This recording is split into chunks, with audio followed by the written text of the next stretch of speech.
All right, so today we are going to be chatting about the new article. A lot of the new articles for 10th edition have been coming out, and they are just like they're fine, but there's not really enough to talk about, in my opinion. So I don't really make anything for it. Chat, if you in my Twitch stream right here, this is going on YouTube, so say hello, do your usual thing. But this one now with the phases adjustments is actually kind of a huge deal. So I want to talk about this at nauseum and possibly at length. So here it is right here. The new edition of Warhammer makes all the phases count. I'm going to move the chat over. So I can move the chat over here. This will be fine. Makes all the phases count, they say. So let's discuss the specifics here. So they are going on a big conversation about turn structure and the battle round in general. It says the turn structure, this is one thing that's actually important to note because some people were kind of unsure. The turn structure is still the same. One player still takes the first turn to maneuver and fight with all the forces at their disposal. The second player does the same. This is still called the battle round, but 7 phases have now become 5, and both players will now contest each one to the fullest. So the 5 phases we have here are command phase, movement, shooting, charge, and fight. The ones we are missing is morale and psychic, the 2 major ones. I think consolidating it down to 5 phases is a good idea. I would say that overall, that's just nice for the smoothness of the game. I have no issues with that. Because let's be honest, unless you were playing a majorly psychic army, like let's say you were playing Imperial Guard or even just Space Marines, often I would go right to the shooting phase and be like, oh God, that's right, my psychic phase, crap. Do you mind if I go back? And often, so long as we're not too far in, they'll say, yeah, it's fine, go ahead. But even when I have psychers, I forget about the psychic phase sometimes. So as I said, it's a headline, form admin, move, shoot, charge, and then murder. So psychic and morale are both gone. And it says, with psychic phase for some players, the likes of K-Suns, Grey Knights, and Eldari, the old psychic phase, honestly, Nids too. The old psychic phase was a technicolor carnival of imperial delights. For others, especially Tau and Necrons, it was often 10 minutes spent watching your opponent make a bunch of mysterious 2d6 rolls and removing models accordingly. This is completely fair, and they are 100% right on that one. Despite the fact that I do like the psychic phase and psychic heavy armies, it does feel rather uninteractive on the opposing end of a K-Suns or Grey Knights. Especially Grey Knights. Grey Knights are just like rolling, and you're just, okay, I guess we'll just deal with this. So, what's interesting is that a lot of this has been consolidated directly into the various data sheets of the units. First things first, that new Termi Librarian, beautiful model. Really like this model. I just think he looks super dope. The filigree or whatever it's called, and the axe and the hand and stuff. Like, oh, he's really cool. So I'll give you a bit of a spoiler about how I feel. I'm very mixed. I'm holding back some mindsets, and I'll tell you why. But at the moment I'm mixed. I could be pleased, but at the moment I'm a little iffy, and I'll explain why. So let's go top to bottom. The Librarian Terminator armor has the same movement as before. We saw from the prior Terminators the toughness went up. It has 5 wounds. I think that actually sounds a little low. What is the current Space Marine wounds for a Termi Librarian? Bricky, it sounds like you don't like the simplification. No, the simplification is not my problem. It's the lack of options that may or may not be the case. And that's why I'm saying, give me a moment to explain. Librarian and Terminator armor. It is, oh, no, 5 wounds. Does that mean a regular Librarian only has 4 wounds? Wow, really? Only 4? That just feels super low. Damn, I didn't even realize that. Anyway, sorry, side note. So, the overall thing here, as you see, 5 wounds, 6 up leadership, and 1 OC. Kind of nice that it has 1 OC, lower than the average troops. We talked about this a bit before, the difference between OC for troops and characters. Termagants have 2, so on and so forth. As for the ranged weapons, it has been moved in, the Smite that is, has been moved into a ranged weapon. Now, the Storm Bolter here is about the same as you see it here. 2 attacks, rapid fire 2, it's identical. It has a combi weapon, which is rather interesting. It has a lot of fascinating parts of it. For example, it's rapid fire 1, so it can make 2 attacks at 12 inches. It has devastating wounds, which makes it in 6s to wound are mortals, and then the attack sequence ends, which is kind of a surprising attack. And anti-infantry 4+, if I'm not mistaken, is what is it? It's auto wounding on a 4-up. I'm pretty sure I don't know if they said what was, because they had the chain fist in a prior one. I think it's auto wounding on a 4-up. So we'll just assume that's the case. So anyway, it auto wounds, right? It's in the Terminator article you said. Okay. Regardless, I think that's what it is. Despite it all, kind of a interesting slew of powers on the combi weapon here, but it's weird that it's called combi weapon and not combi bolter, combi melta, or combi plasma, combi flamer. I don't know what the specifics are with that, but we'll figure it out at some point. It could just represent the bolter part of the weapon. I don't know. Anyway, Smite. Smite is a psychic shooting attack, it would seem now. And there's 2 kinds. There's Witchfire and Focused Witchfire. And they specifically said there is the possibility that there is a backfire with the Hazardous Weapon ability. I don't think they specifically referred to what Hazardous is. My assumption is maybe it's a catch-all term for hit rolls of a 1 do mortals to the bearer, because then it'd be kind of smart. They would put Hazardous on overcharged plasma, for example. Kind of a simple, oh, it's at the bottom of the article. Plasma loads will be familiar with this effect, which kills the shooter or inflicts mortal wounds. I'm so smart. My brain is gigantic. It's huge. I didn't even read this. Bam, 5 head, excellent. Okay, so kills the shooter or inflicts mortal wounds for characters and big models. On an unlucky roll, which is most likely 1. I'm so proud of myself. I'm so proud of myself. Okay, cool. So now we know what that does. So a couple things to note. Smite has increased in range. It's 24 inches instead of 18. And its attacks are D6, which is pretty good considering that Smite before was mortals on D3s. I will say new Smite is actually pretty nasty. This overall is actually a really good profile. So a couple things you have to do now instead, which is you have to hit and you have to wound. So there are already 2 gates to hold you off from the damaging part. But the damage can spike pretty hard. Not only is devastating wounds really good, but if I'm not mistaken, devastating wounds is the damage characteristic, right? So in that case, devastating wounds ability instead does dish out mortal wounds on a critical wound. That's an unmodified wound roll of 6, which is equal to the damage characteristic of that weapon, and the attack sequence ends. So if you rolled a pretty good focused Witchfire, let's say you just happen to spike 2 6s on your wound roll, that's 2 D3 mortals. That's like kind of a lot.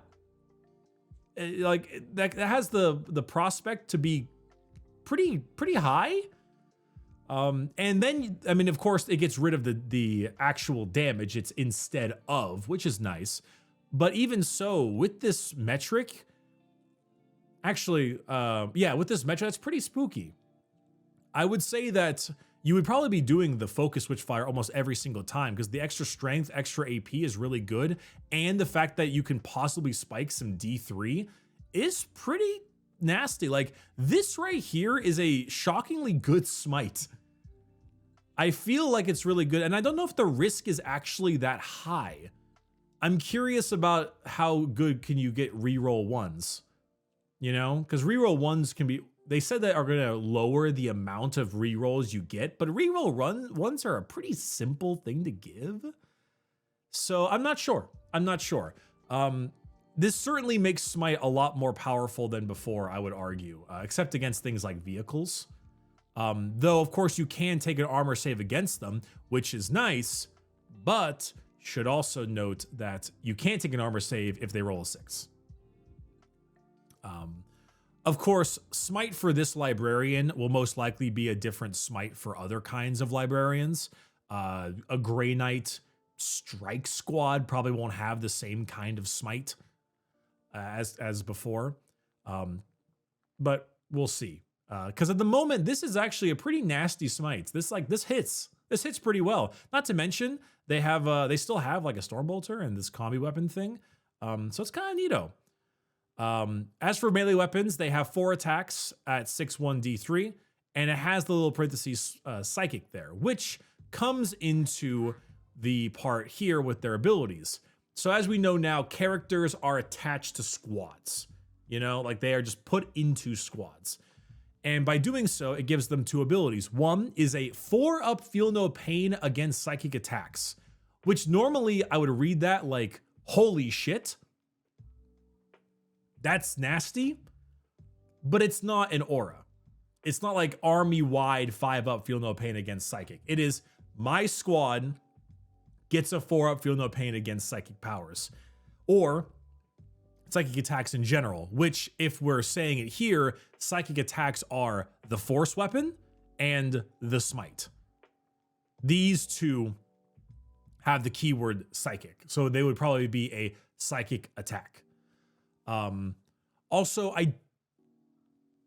that does mean that because these are being wrapped into some kind of ability like this, there is no major deny the witch, at least not in this way, because there's no power to cancel.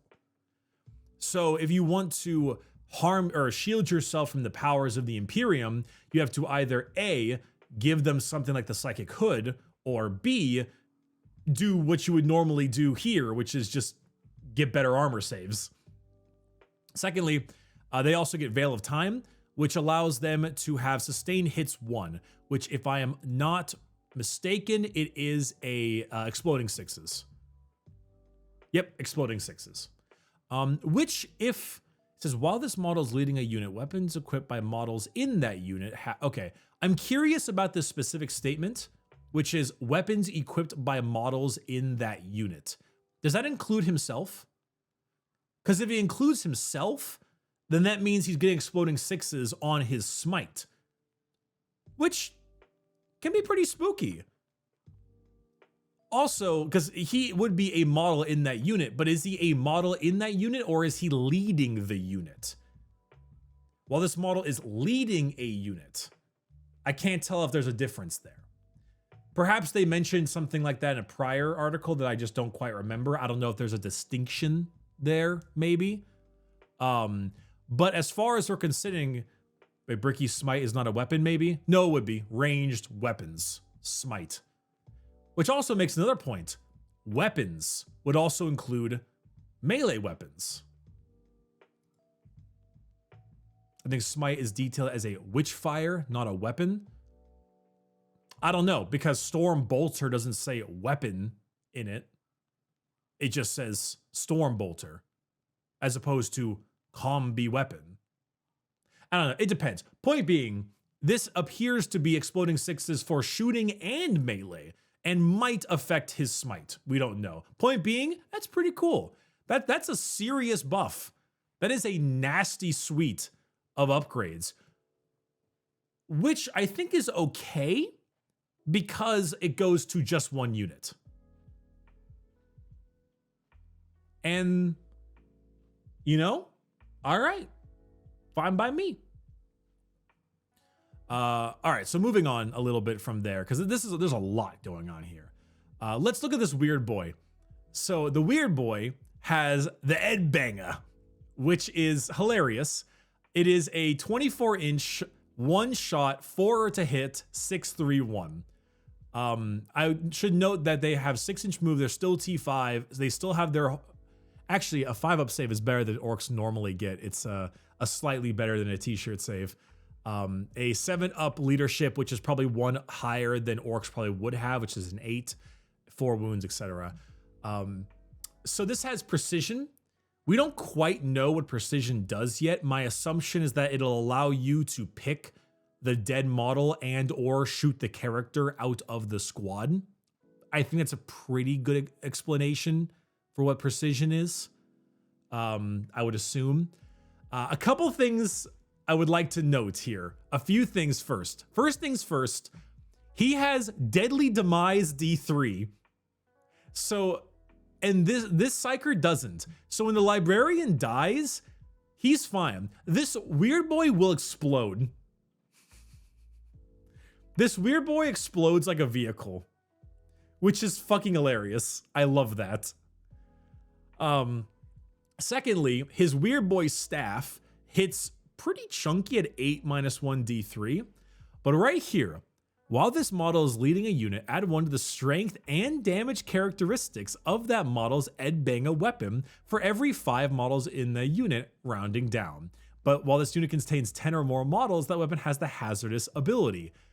So I don't know if you can still take 30-man squads of orc boys, but the concept, the possibility of rolling up with turn 1 or something with a 30-man squad of Green Tide boys with this weird boy, and then firing off a goddamn strength 12, damage 7 fucking Edbanga that could, if we're right, kill a character outright from with the precision ability of it. It's like, oh, there's so many orcs here, so many orcs that we have become the Silent King's triarchal Menhir. We are now the Menhir. Lovely. Absolutely ridiculous. Absolutely ridiculous. And if he has hazardous, I'm going to assume he would simply take a mortal wound by rolling a 1. What a fucking orky way to do things, man. I love it. Not to mention, it has the jump as well, which is on a 1, you suffer D6 mortals, which is like actually a lot. But on a 2 up, you get to move them. And it's once per turn, so you basically just get to bounce them around every single turn, which is kind of shockingly good. Turn 1, you're just like, ooh, cool, the jump, the jump, the jump. And the opponent can't stop that, which is a little spooky because there's no deny the witch.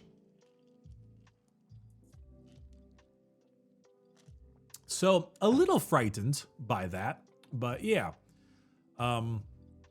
It says the jump fires in the movement phase, allowing you to teleport his lad somewhere more deadly, assuming his brain doesn't explode from the stress. Lovely. And then we've got morale. So. Okay, morale I'm a little iffy on. Battle shock test. Roll a d6 for every unit that's below half strength. A squad with less than half of their starting models, or a single model with less than half of their starting wounds, equal to or above your new leadership characteristic. If you fail, the unit suffers some nasty penalties. If they fail until the start of your next command phase, they get objective control of 0. In order to fall back, you must do a desperate escape attempt, and you cannot use stratagems to affect your own unit. Morale is no longer just a casual multiplier like Psychic Powers. Battle Shock now impacts every other phase of the game, shaping how you use your units and rewarding players who can keep their army in fighting order. So, I actually don't like this much, and it's for a couple of reasons. Now, as you can see, there's some Night Lords up here, we got ourselves some Night Lord. Like they knew what they were doing, you know. They knew what they're talking about. The reason I don't like this is for a couple of reasons. One, it only works on half or lower squads, which means that there is, for the most part, from what I can see, not really a use for it for certain things like Stodies, more elite units, Knights, which Knights will be affected somewhat because it's their wounds thing, but that's basically degrading anyway, which has also changed. But more importantly, this significantly, and I mean significantly, benefits player one. Think about it. If you're having people under half strength, massively wounded and stuff, you're taking massive issues of battle shock immediately. And player one gets to determine that. This is a really big feels bad man for player two. Which is something that I think people don't think about when they're looking at this kind of deal. It's like, okay, player one gets to go first. They do some good damage. They hurt you pretty bad. Now, not only are you reeling from the pain, but now your units might be just straight up being like acting worse. Nice cock. Now, there are some fun ways you can adjust this.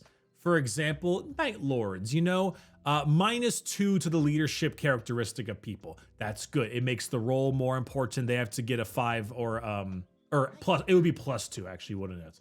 Be +2 or -2 to the role or +2 to the characteristic, whichever one.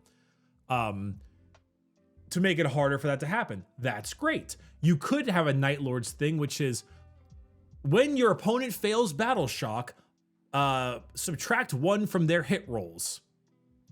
Like increase the power of the Night Lord's ability in that way. Or like if they fail a battle shock by double the amount, then have their movement. You know, like you can make it really debilitating if you wanted to.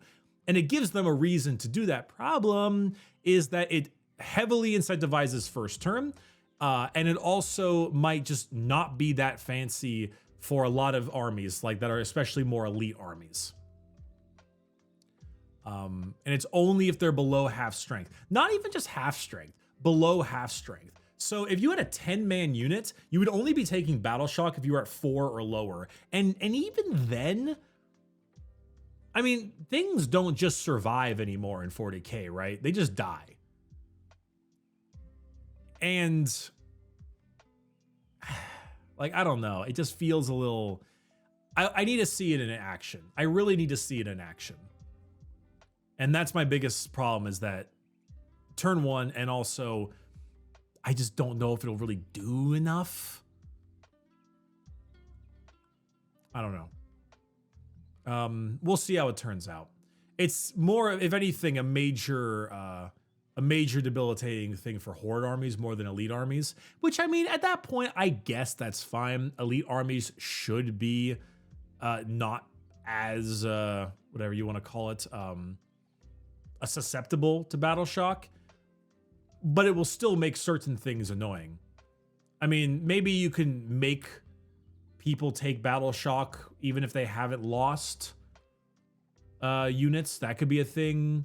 Or if they've lost units but not half strength. Like, it depends on the scenario, because right now the army that does morale the best is actually Chaos Knights. Dread tests are a fantastic game mechanic. They're really fascinating. They have lots of play, and they can be used against all armies, even Custodies. And I really like how Knights do it. So here's where my mind is going, right? Okay, so first things first, these 5 phases, like the change. Consolidation, great, fan of that. Making psychic powers weapons, melees, and overall abilities, I like that too. Honestly, a fan. Big ups. This thing, bit iffy, need more to see how it's going. My number one biggest problem is a problem that might not actually be a problem, but it's a question nonetheless. Are these interchangeable? A Librarian and Terminator armor. Does he get Smite? Base. Does he have Psychic Hood and Veil of Time? Base. Can I buy him a new power? Can I give him Uber Smite? Can I give him Night Shroud or whatever? Right? Am I allowed to swap out Smite for a different ability? A different weapon, per se? No. Is there interplay? Because if there's not, then I don't like this very much. I don't like that a lot because Psychic needs to be decently, it's very customizable. I like choice. Choices are good. My biggest issue that I have with 10th right now, from what I've seen, despite me mostly really liking it, is that it feels like some parts might be getting a little too simplified. And I like my customization. If the Librarian and Terminator armor gets Smite, these abilities, and nothing else, I'm gonna be kind of sad. You know? I would like some more adjustments. I would like my ability to pluck in and pluck out some abilities. At the moment, I don't think I'm gonna get the choice. At the moment, I don't think I'm gonna get the option, which makes me wonder a couple other things. Okay, well, we have a Librarian here in Space Marines. Does that mean the Librarian of Phobos armor will have different abilities? Will the Librarian regular have different abilities? Will a Blood Angels Librarian have different abilities? Will a Primaris Librarian have different abilities? You know, like, do they all get Smite, but Terminator armor gets Veil of Time and Phobos armor gets like a -1 to hit aura per chance? Or, you know, for the unit? I don't know. But if that's the case, collecting is gonna fucking suck. Because then you would have to buy one of every goddamn Librarian, maybe more than one of every goddamn Librarian, so you can slot them in with various units for what you need. And then collecting each and every single character is going to be awful. Completely dog shit. And that would suck. I mean, hell, as for orcs, how many, what is it? How many psychers do you even have for orcs? What was this guy again? A weird boy? You've got yourself a weird boy and a whir boy. And then don't you have one more? Like, I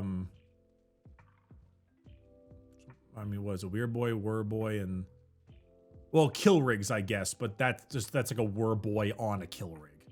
So I guess you could call it kill rig, but mainly you've got a weird boy and a whir boy for the most part, because you're not attaching a kill rig to a unit. So you mainly only got two. So if the weird boy, for example, only gets the Edbanger and the jump, does that mean Squiggly Curse is only given to the whir boy? I don't know. And if that's the case, that kind of sucks. For me, it's mainly about the weapons. If you were like, okay, you want the jump, you pick the weird boy. You want Veil of Time, you pick the Librarian and Terminator armor. But if you want to swap out Edbanger from Squiggly Curse, from this and that and everything in between, then I'm a little bit more okay with it. If each model has its own, like, put in the unit buff, I'm okay with that. So long as the, like, maybe the Witchfires and, like, the weapons, so to speak, are different. That's just where I'm at with my mindset. For the most part, I've been okay with the consolidation of certain things. I have found the weapon adjustments, the twin linked and the precision hits. I like all of this. This is all the kind of the good simplification.